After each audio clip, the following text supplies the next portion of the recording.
स्वागत है आप सभी का हमारे इस खास कार्यक्रम खुशनसीबी के रंग मिशन हैप्पीनेस के संग में। और मैं हूं आपके साथ नेहा सर्वेश शुक्ला। आज इस कार्यक्रम में हम बात करेंगे रिश्तों की जिंदगियां छोटी क्यों होती जा रही हैं इस बारे में।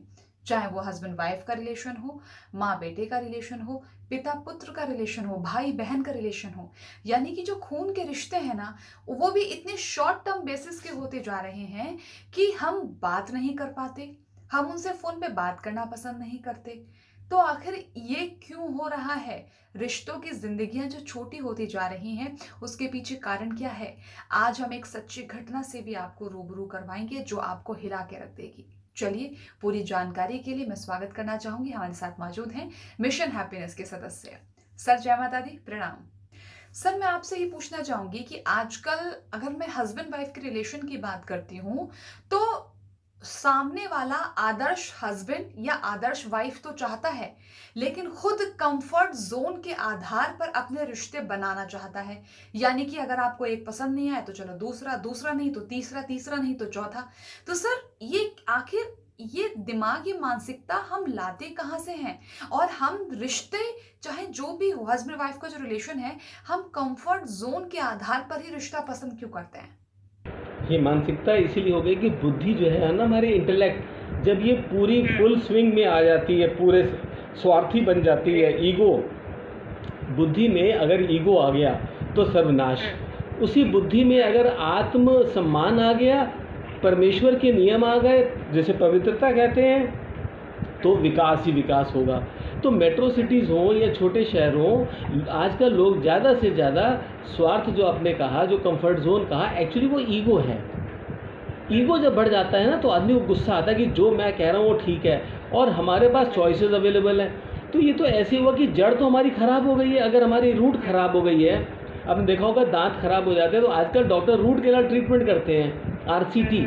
वो ऊपर से दांत को ठीक नहीं करते, वो पूरा का पुराना दांत निकालते हैं, उसकी नर्व्स तक जाते हैं और उसकी नर्व्स को जाके रिपेयर कर देते हैं ताकि जड़ से ही समस्या समाप्त हो जाए। ऐसे ही हम लोगों को अगर रिश्तों में अगर जो आपस में क्लैश हो गया है, क्लैश ऑफ कन्फ्रंटेशन हो गई है, कंसिलेशन की जगह कन्फ्रंटेशन।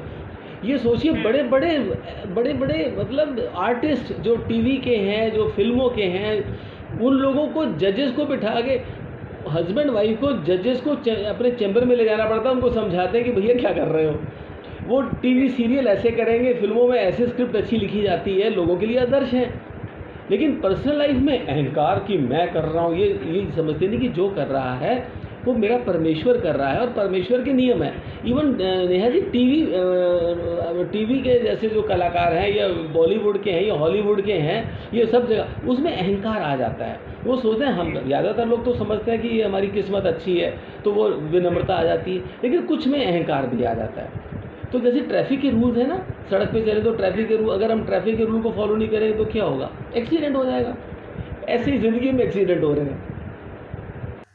चलिए सर, अभी इस बारे में आपसे हम और भी बात करेंगे, लेकिन फिलहाल हम अपने दर्शकों को उस सच्ची घटना से रूबरू करवा रहे हैं जिसे सुनकर आप भी सोचने पर मजबूर हो जाएंगे कि क्या वाकई में रिश्ते ऐसे ही जिए जाते हैं। आइए देखिए। आज कहानी है स्मिता और राकेश की। दिल्ली में रहने वाली स्मिता की लव मैरिज राकेश के साथ 4 साल पहले हुई थी। राकेश और स्मिता दोनों एक ही फील्ड से ताल्लुक रखते थे। राकेश की मुलाकात स्मिता से एक कंपनी की मीटिंग में हुई थी, जहां दोनों अपनी अपनी कंपनी को रिप्रेजेंट कर रहे थे। तभी पहली नज़र में ही राकेश अपना दिल स्मिता पर हार बैठता है। राकेश ने स्मिता को शादी के लिए मनाने के लिए कई फिल्मी तरीके अपनाए, पर शुरुआती नानुकुर के बाद स्मिता ने भी हाँ कर दी और दोनों की शादी परिवार की रजामंदी से संपन्न हो गई। राकेश और स्मिता दोनों ही अपने जीवन में बहुत खुश थे और राकेश ने स्मिता की सलाह पर अपना व्यवसाय भी शुरू कर दिया और खूब प्रॉफिट भी होने लगा। उसी दौरान स्मिता प्रेग्नेंट हो गई और हेल्थ इशू की वजह से उसे अपनी जॉब छोड़नी पड़ी। राकेश घर की जिम्मेदारी बहुत अच्छे से निभा रहा था। उसी दौरान राकेश के यहाँ एक किरण नाम की लड़की नौकरी करने आई। स्मिता की प्रेगनेंसी के दौरान राकेश और किरण न जाने कब एक दूसरे के इतने करीब आ गए, पता ही नहीं चला। कुछ वक्त के बाद स्मिता ने एक बेटे को जन्म दिया। लेकिन राकेश अपना ज्यादा समय बच्चे और स्मिता के बजाय किरण को देने लगा, जिसके चलते राकेश के पारिवारिक जीवन में परेशानियां आनी शुरू हो गई। एक बार राकेश और स्मिता में खूब कहासुनी हुई। राकेश, मुझे कुछ पैसे चाहिए माँ के लिए। हेलो स्मिता, कौन से पैसे? सवेरे सवेरे पैसे पैसे करने मत बैठो यहाँ पर मेरे पास। मेरे पास कोई पैसे नहीं है तुम्हारी जिद पूरी करने के लिए और तुम्हारी माँ की इच्छाएं पूरी करने के लिए। पहले ही तुम और तुम्हारे बेटे ने लाखों रुपए डॉक्टर डॉक्टर खेल के मेरे खर्च कराए हैं। जब देखो तब डॉक्टर के यहाँ पहुंची रहती हो बेटे को लेकर। समझ में नहीं आता इतने पैसे लाऊं कहाँ से मैं। खून चूस रखा है तुम दोनों ने मिलकर मेरा, बेवकूफ औरत। और अब तुम्हारी माँ भी पीछे लग गई मेरे। कोई पैसे नहीं है मेरे पास। जब जिम्मेदारी उठा ही नहीं सकते थे तो क्यों बड़ी बड़ी बातें करते थे कि बच्चा चाहिए बच्चा चाहिए। सुनो सुनो सुनो, मुझे आज लगता है कि तुम बिल्कुल सही बोलती हो। बहुत बड़ी गलती हो गई, मेरा दिमाग खराब था, माथा खराब था। तुमसे शादी कर ली जो मैंने। मैं तुम्हारे पीछे नहीं पड़ी थी राकेश, तुम ही मेरे पीछे भाग रहे थे। मेरी माँ ने तो मुझे बहुत समझाया था कि अधेड़ उम्र का आदमी है, क्यों शादी कर रही है इसके साथ। सोच ले बेटा, काश मैंने उस दिन अपनी माँ की बात मान ली होती। अबे चुप कर। कभी तुझे पालूं, कभी तेरे बच्चे को पालूं, कभी तुम्हारी माँ को पालूं। क्या पालने के लिए बना हूं मैं? तुम्हारी माँ, तुम्हारे बच्चे, तुमको नहीं पाल पाऊंगा मैं, समझी?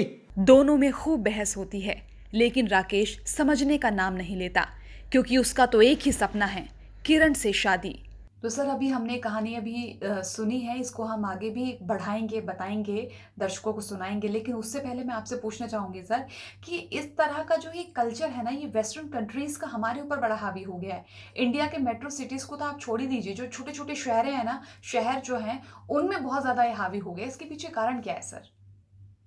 इसमें नेहा जी हमें बहुत बोल्ड होना पड़ेगा, बहुत हिम्मत वाला होना पड़ेगा। इसमें जवाबदेही सबकी है। सबसे पहले जवाबदेही बनती है माता पिता की, साथ में स्कूल्स में टीचर्स की, कॉलेजेस में टीचर्स की। क्योंकि स्कूल में जब तक फाउंडेशन है, हम लोग प्रार्थना भी करते थे, तो प्रार्थना करते हैं, बस ये नहीं पता प्रार्थना का मतलब क्या है। अस्तो माँ सदगमय, तमसो माँ ज्योतिर्गमय, मृत्यु माँ अमृतगमय।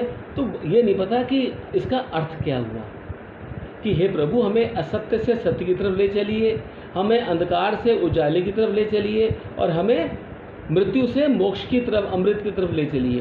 तो जब हम when we come into this world, हम अपने साथ एक डेस्टिनी लेके आते हैं। वो डेस्टिनी रॉ मटेरियल होती है। ये व्यक्ति हमारी हस्बैंड होगा, ये व्यक्ति हमारी वाइफ होगी, ये व्यक्ति हमारा भाई होगा, ये हमारी बहन होगी, ये माता पिता होंगे। अब उनके साथ रिश्ते निभाने के लिए कुछ नियम होते हैं। हर चीज़ का नियम है। इवन मोबाइल चलाने का नियम है, घड़ी का नियम है, इवन साइकिल चलाने का नियम है। हर चीज़ का एक प्रेस, इलेक्ट्रिक आयरन, उसका भी एक नियम है। पंखा चलाने का नियम है। तो रिश्ते निभाने का नियम नहीं है। मुझे एडजस्टमेंट नहीं करनी क्या? मुझे अच्छा ये भी नहीं बताते कि भैया पिछला जन्म हमारे क्यों हुआ था, इस जन्म में हम लोग आए, अगला जन्म कैसा होगा। वो डेथ हो जाती है तो गरुड़ कथा सुनाते हैं। अरे गरुड़ कथा तो हमें वैसी सुननी चाहिए हिंदुओं को, तब समझ में आएगा कि मैं जो करूँगा ये कारण और प्रभाव, laws of cause and effect से दुनिया चलती है। मैंने वाइफ को समझा मेरे से छोटी है, वाइफ समझे कि हस्बैंड दबेगा, तो दोनों जब आपस में क्लैश करेंगे, ये नहीं कि अरे भाई तुम भी बहुत भगवान की संतान हो, मैं भी भगवान की संतान, हमारे बच्चे देखेंगे हम दोनों लड़ रहे हैं, तो बच्चे कितने कीमती गिफ्ट होते हैं गॉड के, वो कितने खराब हो जाएंगे। अच्छा, बच्चे को माँ भी प्यार करती है, बाप भी प्यार करता है, और कोर्ट में जब वो होता है ना डिवोर्स का, तो मम्मी और पापा दोनों लड़ते हैं कि भैया बच्चे को मैं रखूंगे। अरे बच्चे को अगर अपने पास रखना था तो लड़ाई होगी। सर, एक बात बताइए, ये जो अलगाव के बाद जो बच्चों के एजुकेशन पे, बच्चों के ऊपर जो इफेक्ट आता है, इसका दोषी हम किसको मानेंगे? हम लोग वो तो कह रहे हैं कि इसमें समाज पूरा जिम्मेदार है। इवन देखिए, हम तो हिंदुओं की शादी देखते हैं, तो हिंदुओं की शादी में क्या होता है, हमारे और धर्मों की सभी शादियाँ होती हैं, पंडित जी तो मंत्र पढ़ रहे हैं हमारे, और लोग आपस में बातें कर, वो कह रहे जूते चुरा लो जीजा जी के। अब वहाँ पे सारा ध्यान जूते चुराई पे लग जाता है। तो पंडित जी सारे संस्कार बता रहे हैं कि देखो 7 बंधन में बंधने जा रहे हो, तो 7 बंधनों में बंधते समय कुछ बातें पत्नी को माननी है, कुछ बातें पति को माननी है। तो फिर वो कहते हैं, ये लाइनें डाल देते हैं ना, वो कहते हैं पहली हटाई, दूसरी हटाई, तीसरी हटाई, चौथी हटाई। तो हमारे सब धर्मों में, चाहे वो हमारा हिंदू धर्म हो, इस्लाम हो, सिख धर्म हो, क्रिश्चियन हो, हम लोगों को धर्म को एडॉप्ट करना पड़ेगा। धर्म को अभी हम बंद रखे हुए हैं, धर्म को खोलना पड़ेगा, तो हमें परमेश्वर का पता चलेगा, और फिर हम मजाक नहीं बनाएंगे। ये मंत्रों में बड़ी शक्ति होती है, देवी देवता बुलाए जाते हैं। नेहा जी आप सोचिए, आपने देखा होगा कि इवन जब कन्यादान होता है तो पूर्वज बुलाए जाते हैं। वो पंडित जी पूछते भी आपके दादाजी का नाम, आपके दादाजी के पिताजी का नाम, सब जितने नाम याद हो, और गोत्र पूछते हैं, गोत्र क्या है। तो हमारी 7 पीढ़ियाँ उससे कनेक्टेड होती हैं। हमें ये देखना चाहिए कि हम अपने पूर्वजों को भी परेशान ना करें, अपने बच्चों को भी परेशान ना करें, क्योंकि अल्टीमेटली हम ही परेशान होंगे ना। फिर सोचिए, जीवन इतना कड़वा है तो मृत्यु कितनी कड़वी होगी, मतलब जाना, मृत्यु नहीं होगी, जाना यहाँ से। तो चलिए सर, जो कहानी हमारी बची हुई है उसको हम आगे भी सुनते हैं और देखते हैं कि आखिर इस कहानी का नतीजा क्या होता है। कुछ वक्त बाद राकेश और स्मिता का तलाक हो जाता है और राकेश किरण के साथ नई जिंदगी के सपने सजोने लगता है। उधर स्मिता लोगों के तानों के साथ संघर्ष का जीवन जारी कर देती है और इस बीच में स्मिता को एहसास होता है कि उसके बच्चे का स्कूल में दाखिला इसलिए नहीं हुआ क्योंकि वो एक सिंगल मदर है। समाज की दुष्प्रचार के चलते स्मिता का संघर्ष और दयनीय दिखता है। बस सुकून इस बात का है कि स्मिता फिर से नौकरी करने लग जाती है और अपने परिवार को पालने में सक्षम हो जाती है। इधर कुछ वक्त बाद राकेश किरण से शादी के लिए कहता है तो किरण बताती है कि उसके पिता इस बात के लिए नहीं मानेंगे, इसीलिए वो लोग भागकर ही शादी करेंगे।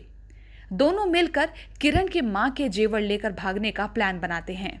एक दिन किरण राकेश को अपने घर बुलाती है क्योंकि उस दिन घर के सभी लोग किसी पार्टी के लिए बाहर गए हुए होते हैं।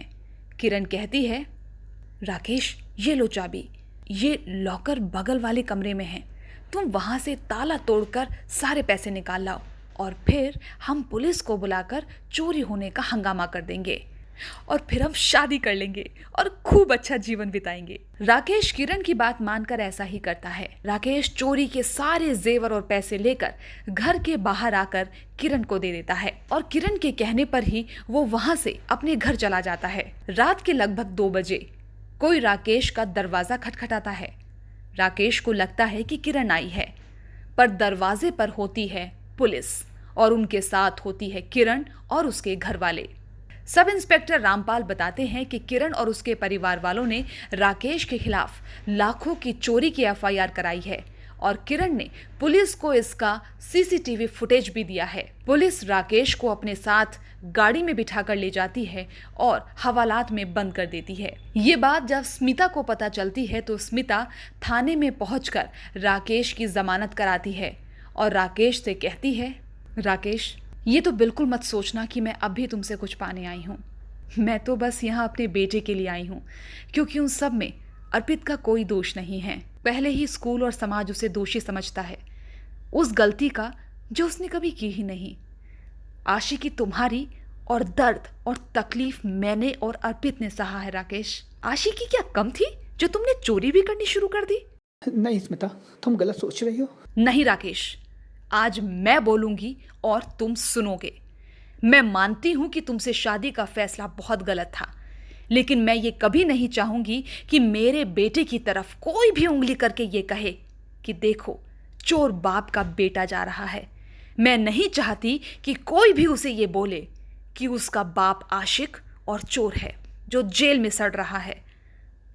राकेश नजरें नीची करके सिर्फ स्मिता को सुनता रहता है और उसकी आंखों से आंसू लगातार निकलते रहते हैं।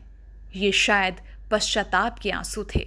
दोस्तों, ऐसी कहानियां या इससे जुड़ी हुई घटनाएं हमने अपने आसपास जरूर देखी और सुनी होंगी। हमने देखा है कि आजकल रिश्तों की जिंदगियां बहुत छोटी होती जा रही हैं।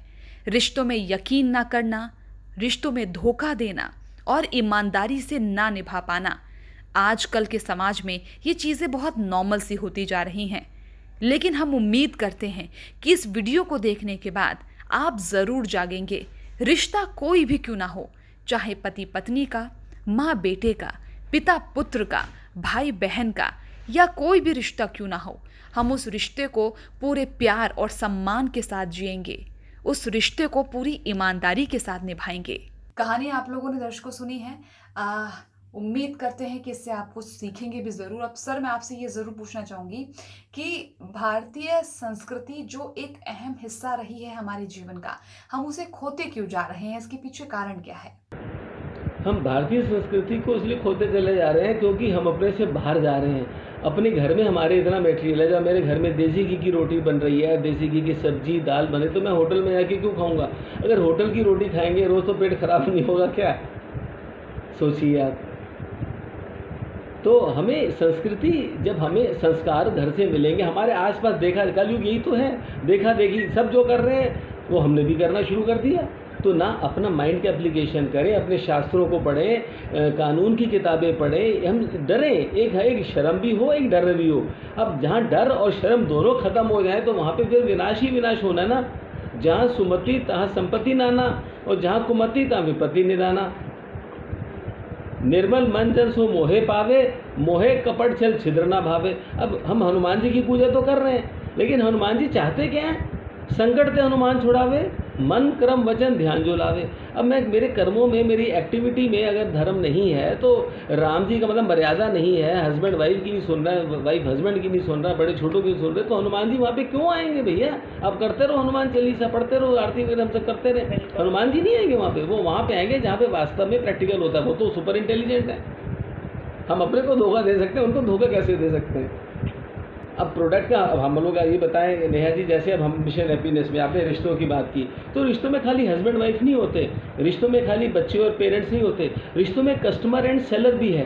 कि अब मिशन हैप्पीनेस के जो प्रोडक्ट्स हैं, हमने कोई बॉटल लेके नहीं आए, वैसे बता रहे हैं कि जो रिफर शैम्पू एंड कंडीशनर है, या रिफर हेयर टॉनिक ऑयल है, या रिविन बीटी है, अगर हम अच्छी क्वालिटी दे रहे हैं, उसमें रॉ मटेरियल बहुत ही हाईएस्ट ग्रेड का है, सॉल्वेंट बहुत अच्छे हैं, पैकिंग और प्राइस भी बहुत अच्छी है, कम प्राइस ले रहे हैं, मिनिमम प्रॉफिट रखेंगे, तो कस्टमर को पसंद आएंगे ना, हमारे उनके रिश्ते लंबे हो जाएंगे।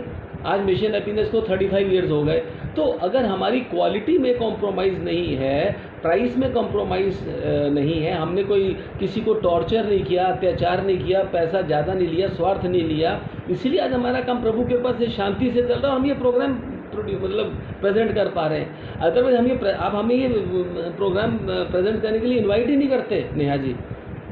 तो पवित्रता ना होती, सार्थकता ना होती, आपस में समन्वय ना होता, एक दूसरे का कंसिडरेशन ना होता, we would not have been able to talk on this vital subject. तो मिशन हैप्पीनेस के प्रोडक्ट्स के थ्रू हम अपने जो कस्टमर हैं वो भगवान के बच्चे हैं, हम भगवान को प्रेजेंट कर रहे हैं, तो they have to be of the very good quality, तो अपने आप रिजल्ट अच्छे आने हैं।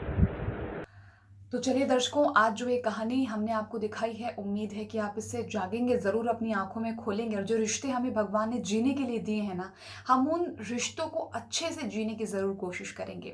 और रही बात मिशन हैप्पीनेस के प्रोडक्ट की, तो देखिए ज़बरदस्ती तो हम कभी किसी चीज़ को लेकर नहीं करते, लेकिन हाँ, हम इतना ज़रूर कहना चाहेंगे कि अच्छी चीज़, ईश्वर के आशीर्वाद जिसके अंदर निहित है, अगर वो आपके जीवन में उतर जाएगी ना, तो यकीनन आपका जीवन ज़रूर बदलेगा।